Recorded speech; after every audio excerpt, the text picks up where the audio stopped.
So this is a short discussion of yung cloud computing natin and edge computing.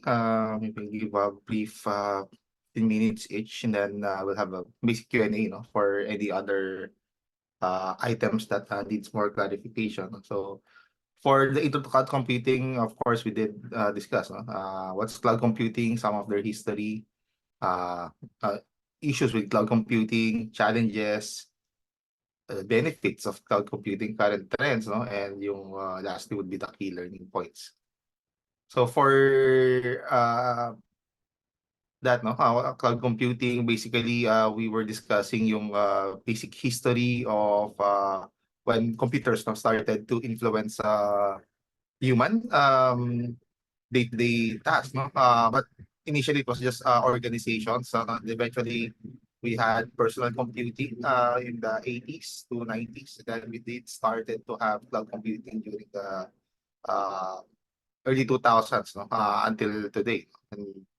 But still, there are a lot of challenges on cloud computing, and some of those challenges are addressed by what we now call edge computing.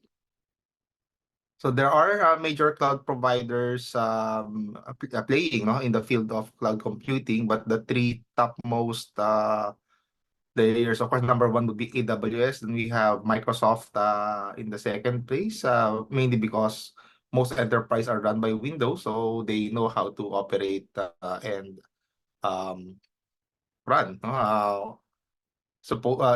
Previously on-prem instances of, let's say, Active Directory and Exchange, na they're able to run it in the cloud efficiently, and has become software as a service. And to a degree, some of them would be platform as a service, making it more efficient for enterprise, at least maintenance-wise, that is now taken care of Microsoft, then we also have Google, this is the top three cloud providers. And this is them based on revenue. And we have basic cloud computing models like infrastructure as service.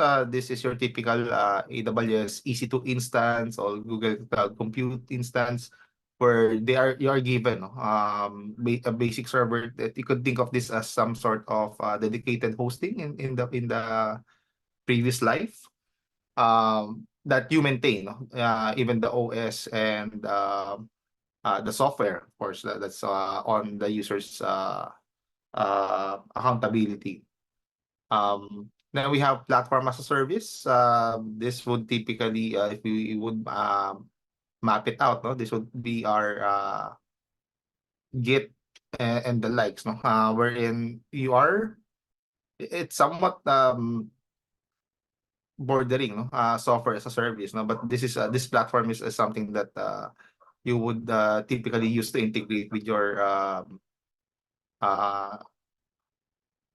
workload, and run this software. Then we have software as a service. Here naman it's we would have softwares that you basically pay as you use, well, most of them would be pay as you use, I think. But a typical example here would be G Suite, or Microsoft 365. That would be software as a service, because you're not maintaining the software, and the software is actually being maintained and operated by the vendor. You're just using it. Now, for types of cloud computing, we do have private cloud, where it's within the organization's control, but this time, there's no third-party accountability for the infrastructure. It's going to be the organization, since it's private, you're using it. Public cloud would be something like typical cloud providers, AWS, Google, Azure, Alibaba, and the likes. They are a vendor. They would sell you cloud services. They would maintain the infrastructure, connectivity, data center, but the application itself, would be under the responsibility of the subscriber. Of course, not all of organization's requirement could be solved by a cloud computing that's private or solely public. So we do have a hybrid cloud, no, where you have your own on-prem infrastructure, and then you have subscribe some or most of your workload on the public cloud, hence the term hybrid. Speaking of which, so we do have the shared responsibility model. So this is for infrastructure as a service mainly, where it's the customer's this responsibility, for your data. It's still your responsibility. Hence the term shared responsibility model. But if it's a compute instance, even the applications installed, if you have WordPress, you have SSH, you have Joomla on it, or other custom applications, any patching requirement, if there's a vulnerability, you'll have to be the one mitigating it. They have some solutions for web application firewall, intrusion detection system that you could purchase and subscribe to. But ultimately, those could still fail. It's just an additional control. They would not still be liable, if there's any breach, on your data. So that's on you as a user. Also, what AWS is responsible for is the security of the cloud. This basically are the physical data centers. They're in charge of that. The fiber connectivity, hardwares, and software in terms of compute, storage, database, and networking of the cloud. That's it. If the breach came from the platform, then that's going to be the responsibility. But if the breach came from your server or application, then that's on you. Microsoft has something similar. They call it Azure Shared Responsibility Model, and this somehow highlights a bit, more detailed. Well, you could argue which more detailed, but this is presented in a bit different way than AWS Shared Responsibility Model. But this also states, if it's a SaaS, what's the responsibility of Azure and what's the responsibility of the customer. If it's PaaS, if it's infrastructure, if it's an on-prem, and you could see, if it's an on-prem, everything is the responsibility of the customer. But if it's a SaaS, a huge chunk of it would actually be under Microsoft. But ultimately, any information would be on the account of the customer, and the identity and directory infrastructure, especially if it's Azure Active Directory, there's half would be taken care of Microsoft. Next, we discussed briefly, cloud control matrix, where this is a cybersecurity framework that has 17 domains, with 197 control objectives, and these are basically the 17 domains, to cover security in the cloud, and you could use this as some sort of I won't say checklist, but a compliance framework, to determine if you have a good audit and assurance, you have a good application and interface security, and the rest. Again, there's 17 domains. Then we discuss challenges. Put that and then here, data migration. So one of the issues with cloud computing is data migration. It's not a good practice right now, to have your data being create and shipped to the cloud as is. There are a lot of technologies that could optimize your workload, your storage, your bandwidth. So while a create and migrate would work, typically you're not going to be very efficient, cost wise and workload wise. So some of the challenges now we have seen, is the data migration. So how do you actually put data in the cloud, and how's the security when transmitting? Ideally, it's going to be transmitted by default via encrypted SSH or HTTPS. But what if you have large petabytes of volume being migrated to the cloud, and Philippines being we don't have any direct data centers here. We do have direct fiber, but that still would require connectivity latency. So migrating a large amount of data to the cloud could become very complex and time consuming. So we need to put that into consideration, and we need to manage yung integration with existing systems. No? So the moment it's in the cloud, there's gonna be latency. And aside from that, if you have used AWS before, the upload is free. But since all your data is in the cloud now, you would need to access it, and they charge per gigabyte of data that's downloaded. So that's how they model the cost in network. Of course, they want you to put data as much as you want in the cloud. So hence, that's the free part. But the moment you started downloading or accessing them, the download telemetry would be billed to you. Again, this data migration is a very complex process.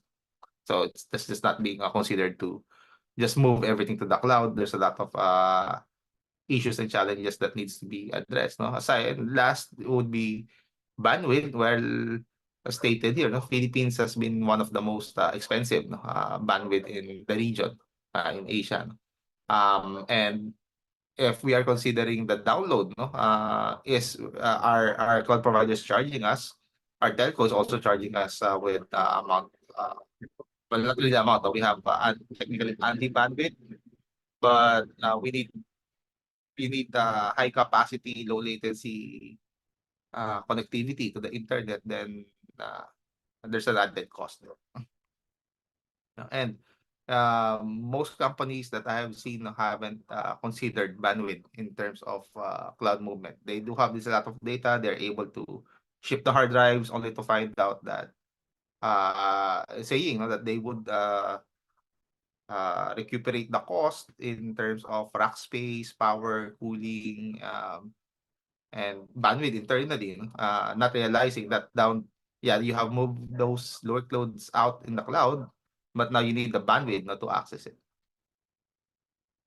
For the benefits, not only challenges. Now you got futuristic use case for cloud. You've got 5G autonomous vehicles, but this use case leads somehow towards edge computing, because which we'll be discussing a bit. We could also do streamlined analytics using cloud networks as the central focal point. But typically, you'll need edge computing to pre-compute this data before being uploaded to the cloud. You do have the benefit of flexible pricing models, where you only pay as you use, and you don't have any capex cost from the get-go. It's gonna be OpEx related. So you don't have to invest, let's say, on $1 million worth of equipment that's gonna be bought via a vendor. That's gonna take maybe 3 to 4 months to deliver, and another 3 to 4 months to set up. Now with cloud computing, you have an account, spawn the instance, you have your servers in a few minutes, and you could now start to configure it. So it's fast, it's flexible, don't have capex. There's also hassle-free regulatory compliance, because most of this now all major cloud providers have been compliant with a lot of global and local regulatory bodies, make it very easy for you to adapt. They even compare, at least for AWS, they and Azure, I think they are even claiming that they are compliant with privacy regulations across multiple regions, and even locally natin yung Bako Central. So for trends, we have multi-cloud, where the users are subscribed to multiple vendors in the cloud. And I could see this happening. Let's say I am mainly a Microsoft shop in my organization, so it makes sense to host my domain controller / Active Directory in Azure.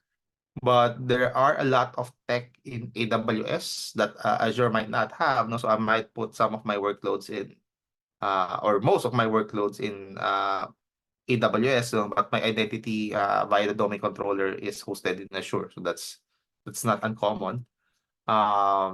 There's also edge computing, where we made it close, the processing, close to the device that generates this data as possible.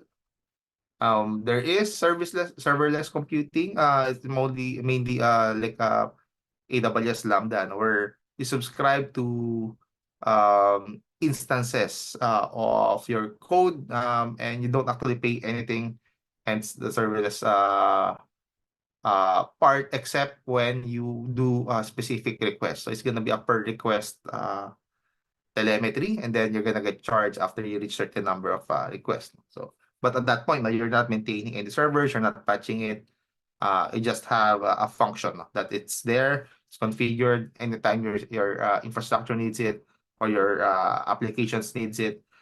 They could request, and well, again, you're not maintaining any server for that. No, it's a growing trend right now. There's also AI and machine learning because well, it's hard for ordinary people now, no, to build machine learning cluster using GPU, aside from the expensive cost of graphics card due to coin mining. It's also very rare, no, to find a large stash, no, of this GPUs, no, for even for R&D, much more for operations. No. But most cloud providers have instances where you could rent and use GPU instance for your AI and machine learning needs, no? R&D or operations wise. No? So hence cloud became very attractive for AI and machine learning. Now, for key learning points, again, we introduced cloud computing, no? That basically involved, no, from centralized application with the mainframes into isolated computers on personal computing. Then eventually we wanted to centralize it back, no, into a data center and subscribe to it with the cloud. But now with the trend of edge computing, we are now trying to decentralize it back, no. So may back and forth, but we are realizing the benefits of each stages. And I think the edge computing with cloud is here to stay for a bit, no, because it solves a lot of this issue that we figured out what's the issue with initially, no, centralized computing. We got still at that time connectivity issues, no, and then when we decentralize it into personal computing, we're able to work, but individually, no, it's hard to share data at that time, especially when internet was just starting up. But it does work, no? We're able to perform our individual workloads there.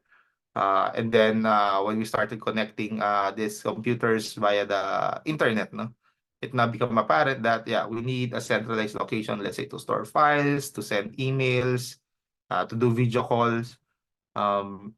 And at that point, no, we do realize it is functioning, but at the scale that we require them, no, even cloud might have some issues, or they might have the capacity, but we don't have the financial ability, no, to host everything in the cloud. Hence, edge computing become attractive, no, where you could pre-process data, store it, some of it locally, no, and then just upload telemetry data to the cloud. Have discussed cloud computing categories into public, private, and hybrid clouds, with each type, no, offering different levels of responsibility, control, and management. Also discuss major cloud computing platforms, no, yung infrastructure as a service, platform as a service, and software as a service. We discussed cloud computing matrix. So, okay, minor typo, this should be 17 domains. No? There's also challenges, no, in cloud computing, in security, compliance, vendor lock-in, data migration, and bandwidth. And current trends, no, in cloud computing, multi-cloud, edge, serverless, with AI machine learning. Okay, good morning again. This is the key learning points and summary, no, for edge computing course in Asia Open Run. The discussion for the course is, well, introducing what edge computing is, the key components. We also want to discuss the challenges and limitations, and of course, how are they similar to cloud, and how are they different to cloud. So edge computing, it's a distributed computing paradigm. No? So this is an offshoot from cloud computing, where we had centralized everything in the cloud and realized that yeah, it does most of our task well, but there are instances and use cases that the cloud does not work. So they started having this idea now, well, what if we started, no? Since our end devices are starting to have compute capacity and storage, no, and good connectivity, no, with the advent of high-speed Wi-Fi and 5G, no? It could have just worked, no? And it did. Hence, edge computing makes it the processing, no, and storage of data instantaneous, no, by having this, no, information process on the edge device or as close to the edge device as possible. Meaning, it's nearby, it has low latency, it has high bandwidth as compared to bringing everything to the cloud, and it has the advantages, no, of better control over data, reduce the cost because you don't have to transmit everything and store everything in the cloud. And you could have insights, no, from those edge devices immediately. You don't have to wait for it to be uploaded to the cloud, have the cloud process it, and then give you feedback. No? Um,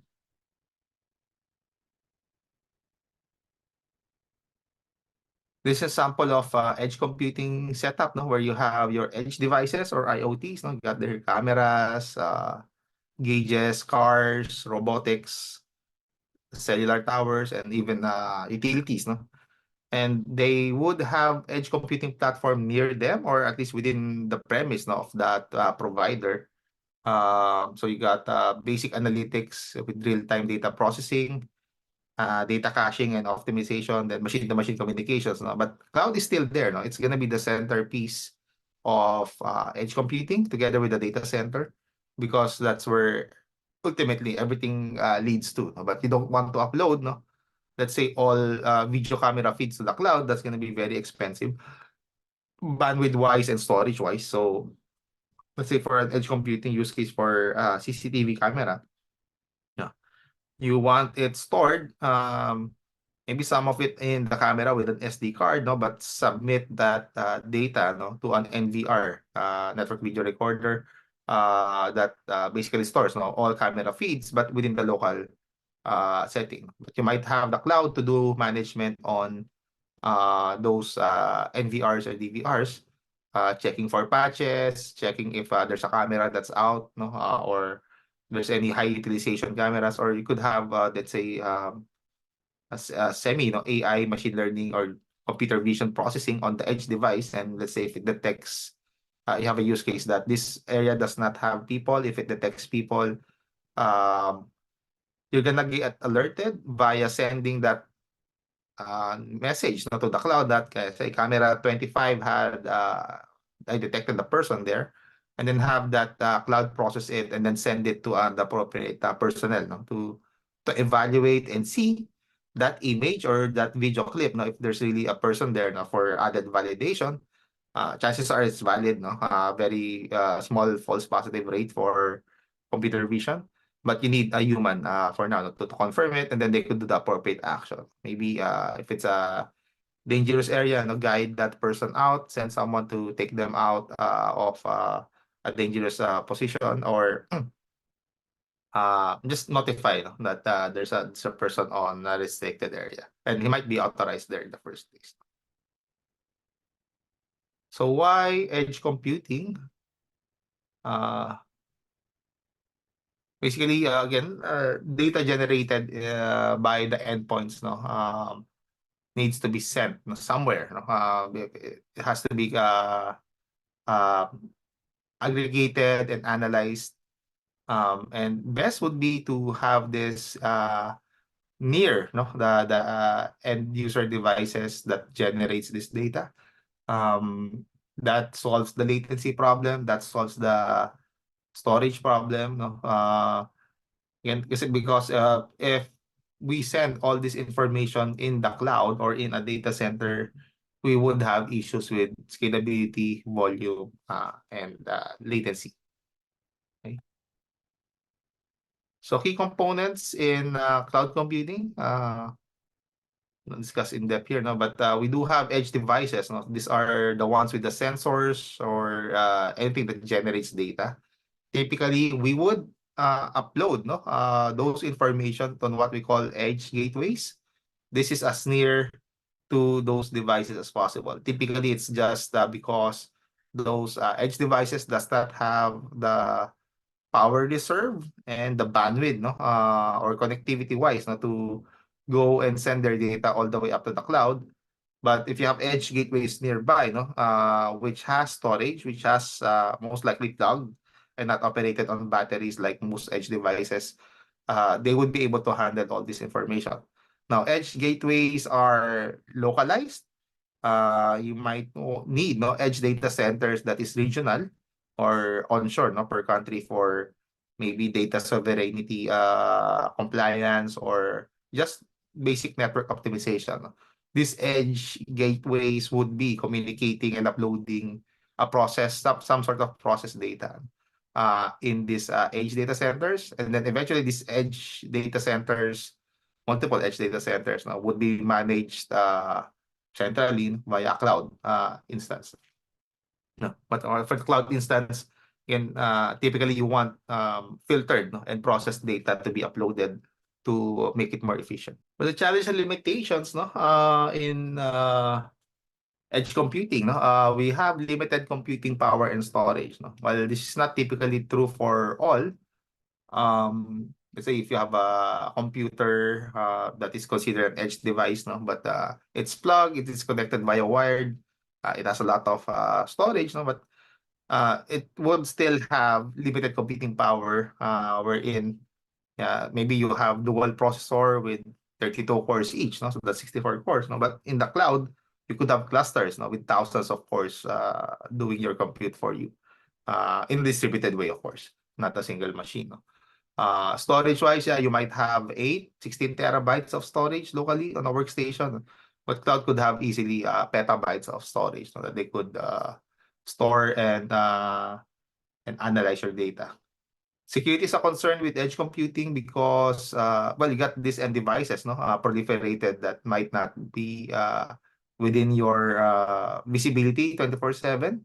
Could have been deployed outside, could have been with the user, no, and user could lose this device, or maybe an insider thing, no, maybe they would sell this device to a threat actor or sell access to those devices, or a threat actor might just, no, smash and grab these devices if it's deployed and it's not being monitored, no, by an individual or a CCTV 24/7. So that's an issue. And these edge devices, when stolen, no, contains configuration and connectivity details, no, to your edge gateways or eventually to your cloud, no? So that would be a concern.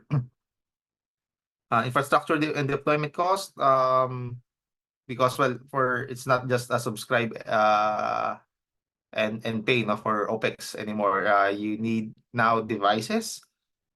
If you are deploying a large amount of devices, then you would have additional issues that you need to solve now in interoperability and standardization. So yeah, you might not have all the device needed, no, for edge computing provided to you by a single vendor. So you need to now ensure that it is interoperable and it's standardized, no, even though it came from different vendors. And there's also, of course, network connectivity.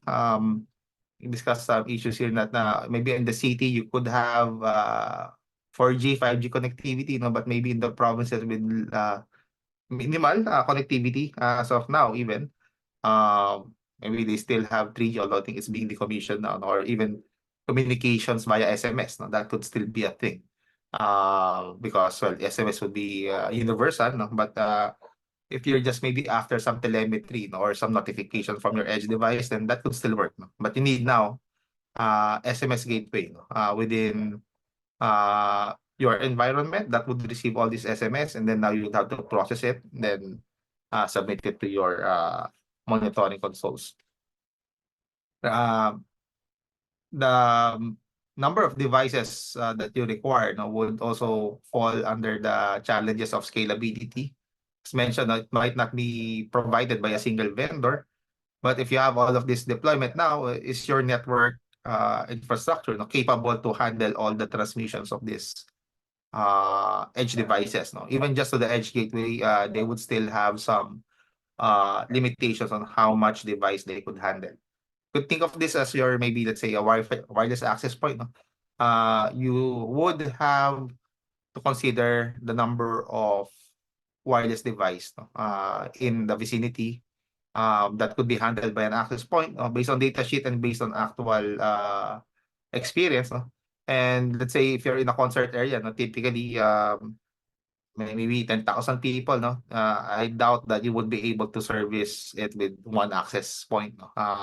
You'll most likely deploy, and that's how telco would operate too, no? On a concert ground, they would have multiple towers, no, to handle that capacity, no, the number of people on that single area. And you do experience that, no, scalability wise, if you have been into a gathering with that amount of people, no, typically your mobile data is not functioning as intended.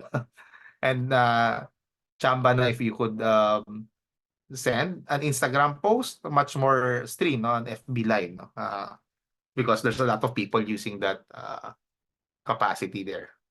And there's also the issue of power consumption and management, no, especially for edge device. Deploying it remotely, the chances of them operating on battery would be high. You might not have a pluggable power, and if you do have pluggable power, no, it might not be stable, especially in the provinces. Uh, sorry. So you need to consider that. There's also maintenance and management. If that device dies or has issues, do you have the spare parts, no, to maintain it on site?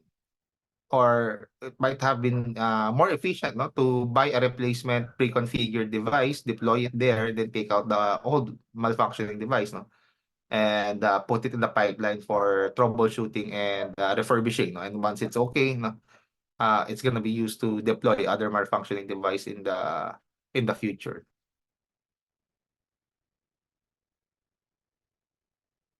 Okay. There's also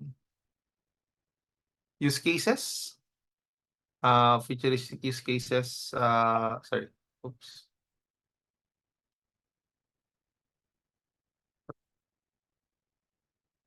For similarities, we do have futuristic use cases, no? So both are used for futuristic use cases, this cloud and edge computing.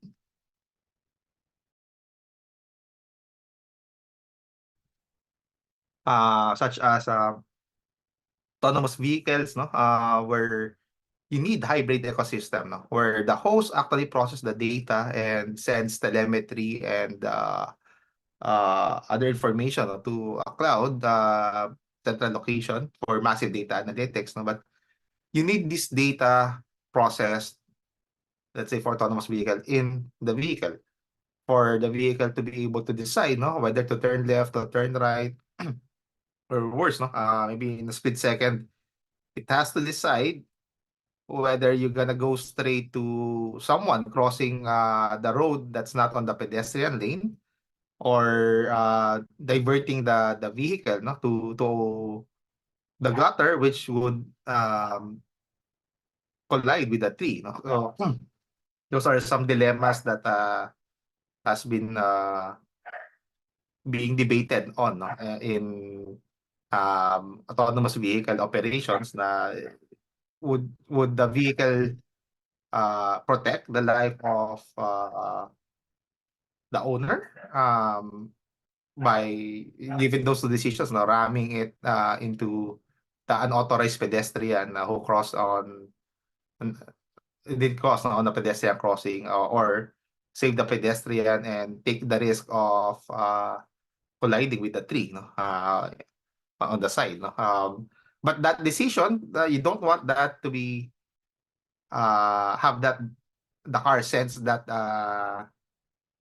telemetry, no, and have it uploaded to the cloud, and the cloud will decide, no, and then push to the vehicle what it needs to do, no. There might be latency issue, you might have connectivity issues, to those types of real-time decision, no, based on the inputs provided, has to be acted upon immediately, no? Hence it has to be processed and decided on in the device, no? Within device itself. There's also accessible automations, no? So where you could automate a lot of stuff with edge computing and cloud computing hand in hand, where let's say for telecoms, no, they have already been using some of this to augment, no, any, let's say, any in the use case that a tower, no, was taken out of service via a connectivity issue or a natural disaster, no? Towers on close by, no? Sorry, central location would detect the outage, and then they would try to reconfigure the nearby tower, no, to reconfigure their beams and somehow service, no, those users, no, within that tower that failed, no, a bit degraded, no, but still connected, no? It's still better than being disconnected fully.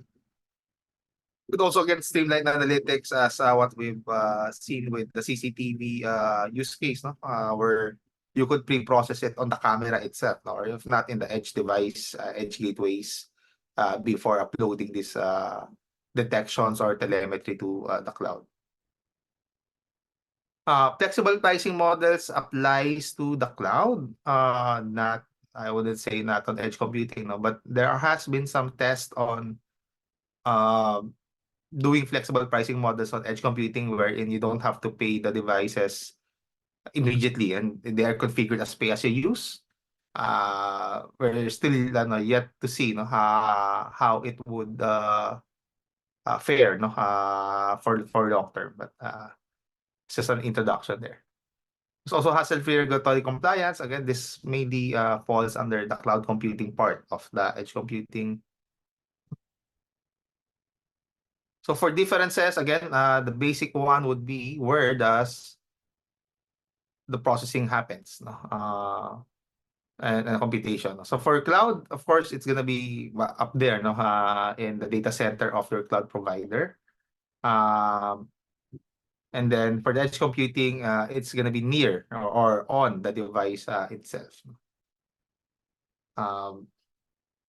You have speed and agility difference, no? Speed and agility, you have that advantage in edge computing, where solutions, no, being analytical and computational powers close to the data source as possible. This also increase, no, responsiveness because latency will not be much of an issue because again it's near the device. On cloud computing, well, you got speed in a way, no, for deployment. You don't have to wait for the vendors, but you would have an issue with latency, especially for Philippine type of setting where we don't have an on-prem data center for these cloud providers. Productivity and performance, again, for productivity and performance, edge computing has an edge here, because clients' data is processed using analytical tools and AI-powered solutions within a few milliseconds for efficiency. For cloud, no, the benefit would be, again, you don't need to buy or what the term racking and stacking for this hardware. You don't have to patch softwares if you're using software as a service. This enhances the productivity of IT personnel, and they could you could allow them to focus on higher value tasks, no, rather than buying, deploying, and maintaining this infrastructure.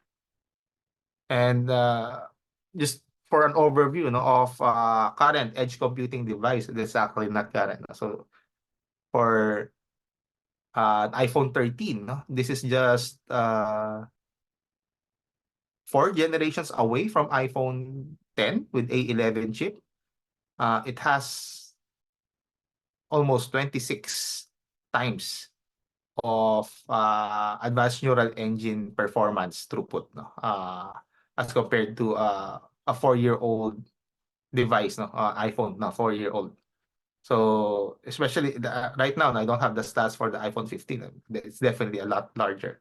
And I think on iPhone 16, no, they are trying to put in a chip-based large language model so they could perform machine learning and some sort of AI within the device itself without the needing to upload it to the cloud. And maybe Sample here is Apple Watch Ultra. When it was released 2 years ago, no? You have Siri. It has cellular connectivity. I would consider it an edge device because it has a lot of telemetry and communication capability. But the Siri before, no, was if you have an voice assisted task, no? You record your voice on the device uploads it in the cloud, and the cloud parses it, process it, and then gives you the data back. So it does work. Well, at least in the most recent times. They have some problems with Siri before. Now it works better. But with the release of Apple Watch Ultra 2, they are now allowing on-prem processing of voice. So the parsing would not need to be uploaded to the cloud. Those voice is now processed in the watch itself. And if it could perform the task without needing the cloud, no, for guidance, it would do it. If not, if it's, let's say, play some music of this song title, yeah, it would get some of those data. And most of those data is processed in the watch, and then it would get that music, no, from maybe Apple Music or Spotify or Tidal. So yeah, edge computing is happening. Scalability, again, for edge computing, you must account for heterogeneity of this devices you're going to deploy because it will have varying performance levels, no, and energy considerations. So in cloud computing, no, this I would say would be an easy task. You could easily scale if you have demand. You could easily uh, downsize, no, if there's minimal demand, depending on your users' needs. Reliability, failover management is crucial, no? Again, for edge networks, your devices might fail, your edge computing devices might fail. If you're servicing a certain area, there might be other device, no, for redundancy or the configured, no, to like the telco tower issue scenario, no? They could reconfigure and service that area that has an outage. But even the edge gateways, no, you might need to consider that it might need two or more edge gateways in a certain regional locations, and these edge devices would be connected to those three edge gateways. No? So in case one isn't responding because it's down or it's a connectivity issue or it's just overwhelmed with other device, no, the edge computing device might try to transmit those telemetry data to another edge gateway that's reconfigured. For cloud, again, they are more reliable than edge computing. Centralized, they have designed this data center to be earthquake proof, typhoon proof, flood proof. And of course, they chose the area where there is less natural disasters historically. They would have strong internet connection. They have good political stable areas. They would put those data centers there. And hence might be the consideration why they're a bit hesitant not to put those data centers in the Philippines because, well, we have high power costs, we have high bandwidth costs, we have been, no, affected with a lot of natural disasters. So, and of course, political stability would also be a factor. So a lot of those, all those four that I stated are against us, unfortunately. But we're hoping still, no, that some cloud providers would take the risk, no, and give us a local data center here. For edge computing, security, no? Again, distributed edge computing nature would have these devices proliferating most likely beyond our control. Hence, the risk of critical information, confidential information being stolen or lost, no, with those devices too. And again, they have configuration to connect back to our infrastructure. For cloud computing, it's more secure because again, there's a accountability in the shared responsibility model that these cloud providers are uh, responsible for. Okay. So last key learning points for edge computing. We discussed what is edge computing and its distributed paradigm, a brief discussion on history of CDNs in relation to edge computing, the benefits, no, like scalability, volume latency, is greatly reduced, and we could have futuristic use cases like 5G and autonomous vehicle. Got accessible automation, flexible pricing models, hassle regulatory compliance. Also discuss, no, cloud and edge computing differences in speed and agility, productivity and performance, scalability, reliability, and lastly, security.